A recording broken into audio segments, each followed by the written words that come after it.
કેટલા લોકોએ અહીંયા પટેલ સ્કોપની કેસેટ વસાવેલી છે ઘરે? Make some noise, come on. શું કહો છો? જલસા કર બાપુ, જલસા કર. Sir, you were a therapist for Gujaratis way before therapist came into existence. Right or wrong, Gujaratis, Ahmedabadis? A all time therapy છે. હા. અને હું હંમેશા એવા જ ગીતો બનાવતો હોઉં છું કે આપણે 100 વર્ષ પહેલાંના ગીતો સાંભળીએ છીએ ને યુટ્યુબ ઉપર, તો સાલા આપણે હૈયે ના આવીએ, આપણા ગીતો 100 વર્ષ પછી પણ બધા સાંભળવા જોઈએ. ક્યા વાત. And what ever you do, it should inspire everyone. સાચી વાત છે. અને અમે લોકો જ ઇન્સ્પાયર થાય છે. અમારા જેવા બ્રીડ ઓફ કોમેડિયન્સ છે જે છેલ્લા... તમે જે બોલો છે મારામાંથી કેવી રીતે ઇન્સ્પાયર થયું? ના એટલે એટલે બીજ લાગેલો છે, ઝાડના પાંદડા જુદા ઉગ્યા છે એવું છે. હા, કારણ કે પાણી કોઈ બીજાએ નાખ્યું એટલા માટે. હા, પણ અમારામાં પણ એવું બહુ જ થયું હતું કે અમુક ગીતો 2 નંબરના જ મગજમાં આવે, પણ એ રિલીઝ ના પછી એને 1 નંબરમાં કરીએ. પણ જ્યારે વર્ષો પહેલા I think one of the first people in the entire country to do parody songs, ભલે ચાલુ ગર્લ હોય કે પછી એ રાજ, સાંભળ્યું છે કે નહીં આ બધા? યસ ઓર નો? આ બધા છે ને, આ બધા જેન્સી વાળાને ખબર નહીં. ટ્રેન્ડ થયું હતું પેલું બાર્બી વર્સિસ ઓપનહાઈમર હતું, તો મેં કીધું દેવાંગભાઈનું ગીત પાછું ટ્રેન્ડ અને થઈ ગયું છે. તો તઈ બાર્બીમાં બધા પિંક ટી શર્ટ પહેરીને નામ બાબી ગર્લ, મેં કીધું આ તો ખોટું ગાય છે, આ તો પેલું છે તું હે ચાલુ ગર્લ તો મેરે સાથે ચલ, આઈસ્ક્રીમ ખીલા પિક્ચર દિખા. પછી આઈસ્ક્રીમ ખીલાવ, આઈસ્ક્રીમ ખવડાવીને પિક્ચર બતાવે તો ભાઈ તરસ લાગે, ગળું ઠંડુ થઈ જાય. પણ દેવાભાઈ, તમને કઈ રીતે idea just to make parodies? કઈ રીતે એમ one fine day? And which was the first parody જે તમે બનાવેલી? ખતરનાક હતી. સવારે સવારે પથારી ફરી,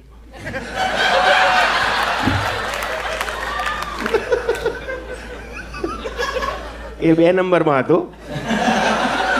અમારો પણ પહેલો વિડીયો 2 નંબર વાળો જ હતો. સોરી અમારો પણ પહેલે બે નંબરથી જ શરૂ કરેલું, પછી ધીરે ધીરે 1 નંબર પર હજુ કોશિશ કરી રહ્યા છે. ઓલવેઝ આપણે સ્કૂલ કોલેજની અંદર અમારે તો બધા ગેંગ જ એવી હતી, આખો દિવસ આવું 2 નંબરનું ચાલે જ જાય. તો ફર્સ્ટ તમારી વાયરલ હિટ પેરેડી કઈ હતી? ફર્સ્ટ આલ્બમ બનાવ્યું હતું આપણું, માધુરી દીક્ષિત મળી રસ્તામાં ખાધા અમે, એમાં પાછળ પેરોડીસ હતી. તો એ વખતે જાદુ તેરી નજર, ખુશ્બુ તેરા બદન, તો આપણે ઘરમાં બેઠા જ શું ગાતા આવીએ? આદુ થોડી સાકર, પાણી નાખી ગરમ કર, તું ચા કર, તું ચા કર, તું છે મારો ચાકર. આઈ થિંક અત્યારે જે જોવા જઈએ મ્યુઝિક ઇન્ડસ્ટ્રીમાં હવે કોપીરાઇટના બહુ ઇશ્યુઝ આવી ગયા છે. મને કોઈ દિવસ નથી આવ્યો. તમને કોઈ દિવસ કોપીરાઇટ? નેવર. 1-2 વાર ટીવી વાળા આવ્યા હતા, મેં કીધું મારામાં પડીશ નહીં, જતા રહ્યા.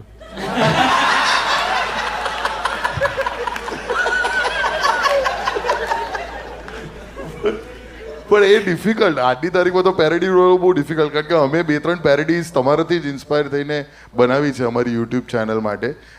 જે એક અપટાઉન ફંક નામનું ગીત હતું, તો એનું અમે બનાવ્યું હતું ગુજ્જુભાઈ ફંક. ઇનફેક્ટ એનું શૂટિંગ આ જ સ્ટેજ પર થયેલું અરવિંદ વેગડા સાથે, અને એ અમને તરત જ કોપીરાઇટ ઇન્ફ્રિંજમેન્ટનો... ના, યુટ્યુબ ઉપર મોનેટાઇઝ નહીં કરવાનું. અચ્છા, તો નહીં આવે. તમે પૈસા કમાવો તો આવે. ના, એ પેલું ભાડું કાઢવાનું હતું ને લાઇટનું, તો કર્યું જતા રહ્યા.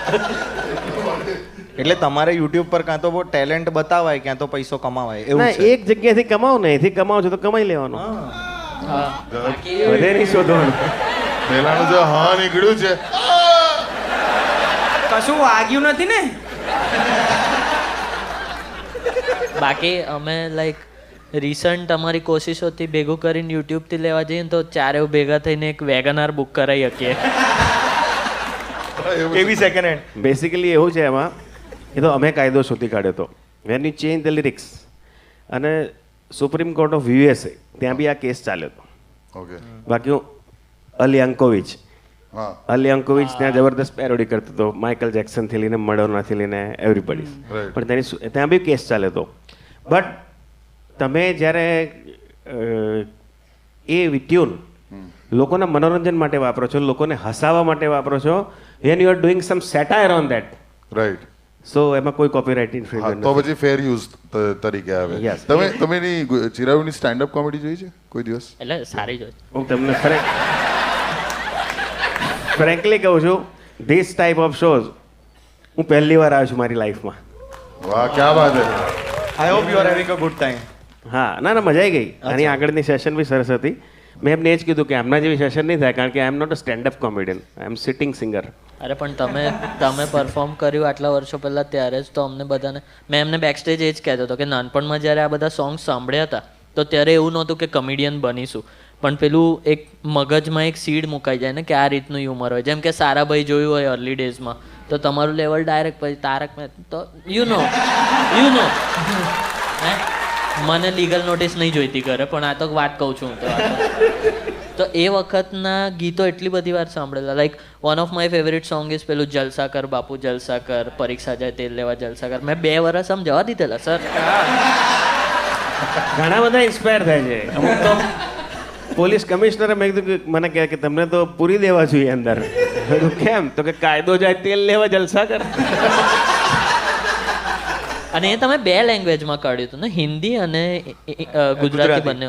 એનો મ્યુઝિક વિડીયો બી બહુ મસ્ત હતો. મેં એમને જ કહેતો હતો કે એમાં એક ફૂલ પેલી નુક્કડ ને પછી એ જો એ જિંદગી વાળી વાઇબ હતી જે early television serial. It was shot by Kundan Shah, Kundan the Shah, great Kundan Shah હુ મેડ જાને વિદો યારો. યા, અમેઝિંગ. એ વિડીયો ડિરેક્ટર હતા અને I was fan of him, કારણ કે નુક્કડથી લઈને કભી હા કભી નાથી લઈને જાને વિદો યારો ફૂલ આશિક હતા આપણે. And I made that song for ABCL. Amitabh બચ્ચને વખત નવી કંપની કરી હતી ABCL. સો એ 2 જ વસ્તુઓ ચાલી હતી એની અંદર. આઈ થિંક ગોવિંદા માટે જે તમે સોંગ્સ ગાયા, અરે હા, આમ જોવા જઈએ તો આઈ ડોન્ટ થિંક કે તમારા પહેલા કોઈ ગુજરાતી સિંગર હશે કે જેણે બોલિવૂડ માટે આવું એક અદ્ભુત ગીત બનાવ્યું હોય. કોઇન્સિડન્ટ. મને પહેલેથી ફિલ્મોમાં ગાવાનો એવો ક્રેઝ નહોતો, કારણ કે તમે ફિલ્મોમાં ગાઓ તો 2 ટાઈપનું જ ગાવું પડે. અત્યારે બધા રોતડા સિંગરો પેલી હાથમાં ગિટાર પકડીને ગાતા હોય. મેં તો રેડિયો 5 વર્ષથી સાંભળવાનો બંધ કરી દીધો. એક કઈ મ્યુઝિકલ હિટ હિન્દી ફિલ્મ આવી બોલિવૂડ જેમ પહેલા આવતી હતી? હાર્ડલી. નહીં આવે. આઈ થિંક છેલ્લે આશિકી આવ્યું. હા, એમાં મેલોડિયસ હતું એ બધું. ચમકીલા આવ્યું, ચમકીલા. ચમકીલા Netflix એ OTT પેલું માસ હિટ ના કહેવાય. માં સીટ એટલે ના પેલું કહેવાય. 6 મહિને રહેમાન વિચારે ને કે હવે કઈ મજા કરો તો જ કંઈક આવે, બાકી તો બોલિવૂડ તો તમારી જમાનામાં બનાવતો હતા કે લારી ખેંચનારાથી માંડીને 5 સ્ટારમાં બેઠેલો સેટ બધાને એક સાથે ટચ થાય. That's true. અને હું કોઇન્સિડન્ટલી ગયો હતો, કારણ કે આપણે તો ગુજરાતીમાં ગીત બનાવ્યું હતું, એ સુપર હિટ થઈ ગયું. પછી હું બોમ્બે ગયો. બોમ્બેની અંદર નસીબ જોગે એ ટાઈમ ઓડિયોવાળા ગુજરાતી નીકળ્યા, તો હું સ્ટ્રગલ કરવા ગયો તો એની જગ્યાએ એમણે તો મને હાર પહેરાઈને સ્વાગત કર્યું. ક્યાં અને વાત. સ્ટ્રેટ 15 દિવસની અંદર મને રેકોર્ડ કર્યા પછી કીધું કે આ ફિલ્મમાં આપણે આ ગીત લઈએ છીએ, કારણ કે એક ફિલ્મ બનાવતા હતા અને ગોવિંદાને સંભળાયું તો એ ઓફિસના ટેબલ ઉપર ચડીને નાચવા માંડ્યો. વાહ. This is the song. અને જોરદાર. ત્યાં બોલિવૂડ સ્ટાઇલ બહુ જ થયું. અમારા મ્યુઝિક ડિરેક્ટર ઊંચી હે બિલ્ડિંગ એમને બી ગાવું હતું કે હું ગઈ નાખું. કોઈ કે અત્યારે કુમાર શાહનો હિટ છે એની જોડે ગવડાઈએ, બટ ગોવિંदा वॉज देयर कि किसी के हाय में जिंदगी में नहीं लेता, यही लड़का गाएगा, ये फ्रेश वॉइस है, उसी में अच्छा लगेगा. જોરદાર, જોરદાર. મેરી મરજી ને. હા, फर्स्ट वॉज स्टॉप दैट. અચ્છા, ના પહેલું સ્ટોપ ધેટ હતું. હા, એની 2 લાઈન સર. માધુરી દીક્ષિત મળી રસ્તામાં, ખાધા ચણા અમે સસ્તામાં, એણે કીધું તારા માટે પાપડ વણું, પરણું તો હવે બસ તને પરણું. માધુરીને મેં તો કીધું તારે ઘેર જા, શ્રીદેવીને પાડી દીધી ચોખ્ખી ફૂલના. આનું 2 નંબરનું ગીત તમે બહુ સરસ બનાવી શકો. આ આમની ખુરશીમાં જ એવું છે ને કે મારા વિચારો બદલાવા માંડ્યા છે. સર યાર, તમને મારા વિશે બહુ ખોટી અમે એવા બી ખરાબ નથી. Right guys? યસ. સરસ જ હોય છે. ખરું હમણાં ના કરીને આમ આગળ બતાવી આમ દીધી. કર્યું, આ કર્યું. મેં ને ઓમે છે ને સરથી ઇન્સ્પાયર થઈને અમારી યુટ્યુબ ચેનલ છે એના પર આવું જ કોપીરાઇટ આવી ગયેલું, ચેનલ બંધ થઈ ગયેલી થોડા દિવસો માટે. અમે ઇન્ટરનેશનલ એક સોંગ ઉપાડેલું હતું, મની હાઈસ નામની એક આવી હતી ને, તેનું બેલા ચાવ કરીને. એટલે એ લોકો એમ તો જૂનું ગીત છે પણ એ લોકો અત્યારે એ ટાઈમે પોપ્યુલર કર્યું. તો અમે એના ઉપર બનાવ્યું હતું કે મહેમાન મારા ઘરે પધાર્યા, વહેલા જાવ કરીને એક બનાવ્યું હતું. અપલોડ કર્યું ને લગભગ 13મી મિનિટે કોપીરાઇટ આવી ગયું. મોનેટાઈઝ નહીં કરવાનું. પણ સર અમારે પેલા વેગનારના હપ્તા બાકી છે. જો ભાઈ 400 થી લઈને 800 રૂપિયાની ટિકિટ મેં સાંભળી. હા 300 થી એકલા આ લઈ જતા હશે.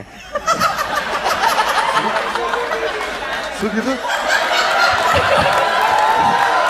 વન્સ મોર મિસ કરી ગયા. મેં કીધું એકલા તમે લઈ જતા હશો પૈસા એમ. ના કેમેરા વાળા લઈ જાય, ઓડિટોરિયમ વાળા લઈ જાય, બધા લઈ જાય. મનનભાઈ સ્વેચ્છાએ વેચી દે છે. ગઈકાલે એક 200ની નોટ મળેલી, ફાડીને બધાને. ને અમારા આર્ટિસ્ટની મજા એકવાર એક જ હોય છે કે ઓડિયન્સ મળી જાય, તમારી ઓડિયન્સ તમારી સરાહના કરે, તમારા ઉપર તાળીઓ પાડે, તમારી વાતથી સહેમત થાય, એટલે અમારા બધા પૈસા વસૂલ થઈ જાય. સાચી વાત, બહુ સાચી વાત. અમારે કોઈ દિવસ પૈસા કમાવાના નથી. મારી જિંદગીમાં મને જેટલું ઓફર થયું છે એમાંથી મોટા ભાગનું કામ કર્યું જ નથી. એટલે જ આ મારી મરજી ને બધા છે અમારા સ્વભાવ છે. એટલે બિગ બોસ થી લઈને કેટલી બધી વસ્તુઓ ઓફર થઈ, હું જિંદગીમાં નથી ગયો કે આવો વાહિયાત શો મને જ જોવો નથી ગમતો. જે જોતો હોય એના લાફો મારું એવું મન થાય. સર ચિરાગ મારો જલ્દી ચિરાગ મારો. પણ સર મને છે આલા ને, બે જણા જે કરતા હોય એમાં તમારે શું લેવા દેવા? પણ મારું જલસા કરતું બાપુ. એમાં આપણને તો કંઈ કરવા મળવાનું જ નથી. એ તો પેલું શું છે કે રાત ખુરશીનો પ્રતાપ છે. મને છે ને ઘરે બધા શાંતિથી રહે છે, તો મને જોઈતું હતું કે કોઈ કોઈનું માથું ફોડ નાખે, કાચના ગ્લાસ. એટલે હું 4 વર્ષ, અને ગયા વર્ષે તો મેં આખું સિઝન જોયું. પેલું એક અબ્દુલ રોઝિક આવ્યો હતો, આખું સિઝન જોયું, કોઈ એને ના માર્યો. હવે તમે જ મને કહો. એના તો એન્ગેજમેન્ટ બી થઈ ગયા કે હે? હા એવું આ બી જુએ જ છે. આ હું જોઉં છું. એટલે જોરથી મારજો અને બી વાગે. I am very thankful on behalf of the comedy factory અને બધા અમદાવાદીઓ જે અહીંયા બેઠા છે. Thank you so very much, કારણ કે સર પબ્લિક અપિયરન્સીસ બહુ ઓછા આપે છે અને આજે અમને આ લાવો મળ્યો to sit with you the legendary Devang Patel. I am here because I think so he has done something great.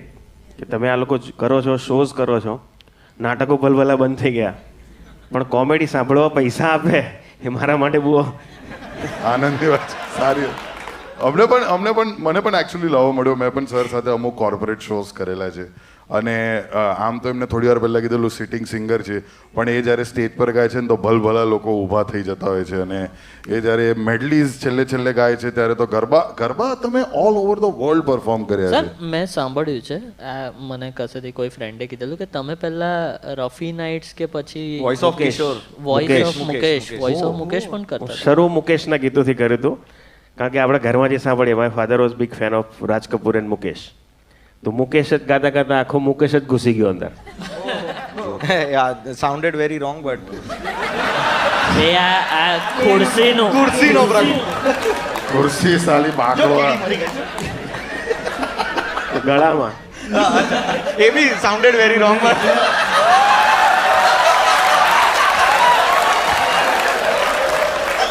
હમણાં મગજ એટલા પરવર્ટ થઈ ગયા છે ને કે રસ્તે હાલતે ચાલતે એમને તો કેટલું બધું શેરડીના સાંઠામાં કંઈક દેખાઈ જતું.